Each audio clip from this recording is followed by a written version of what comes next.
Welcome to Maximising Efficiency with Dext. My name is Max Whiteley and I'm a product domain expert here at Dext. Today I'm going to be looking at how Dext handles CIS contractor invoices to shed a bit of light on that area, as I know we often get a lot of questions about how Dext does deal with this. I'm going to use a integrated client that uses Xero. So let's jump into it without any further ado. Okay, so we've just received a bill here from Bob the Builder, as you can see on the left-hand side. Some of it's for materials, some of it's for labour. And we can go ahead and scroll to the bottom here and add our line items in manually, or if you have automatic line item extraction, it can do it automatically for you, saving you time when you're manually typing up these types of bills. Okay, so we've got some materials here and some labour, and we've split them out into the categories, materials and labour.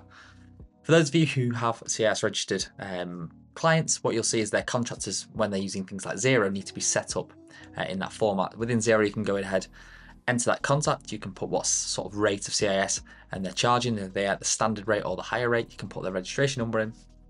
So Xero understands the stature of your contractor, so when they are doing the reporting to HMRC, they can make sure everything goes through legit.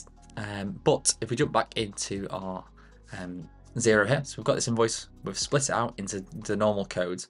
However, obviously what you can see here within Dext is that it's just got the net amount is there at £200, the VAT amount is £40, but doesn't really say anything about CIS. And that is simply because the CIS magic happens in your accounting software. So as long as you've posted it to those categories and you set up the categories correct in your accounting software, once you publish that across, what you'll see here is we'll just go to that client there.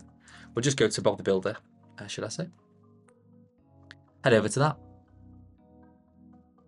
Jump into that contractor. Have a little look at that bill. What you'll see here is what the bill has been loaded on the left-hand side. Thank you very much to Dextension. And we have our materials here and our labour here.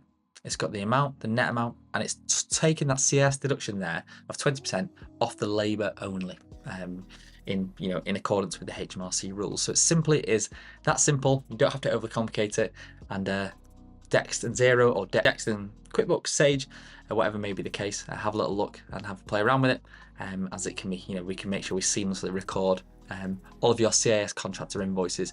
And one thing that I will say is that if your team, are processing a lot of documents, we will say to you, if you're, say, for example, using Xero, that before you publish this new supplier into Xero, you need to go into Xero and set up the CIS rules properly before we'll allow you to publish that in, to avoid you making any errors and stopping them from happening right at the forefront and from within Dext. So hopefully that's useful. And if you didn't know that Dext and the likes of Xero do work together to make sure that you can keep on top of all of your CIS contractors, making sure you're reporting correctly to HMRC on the go. Hopefully that was useful, and we look forward to hearing from you next time with Maximising Efficiency with Dext. Cheers.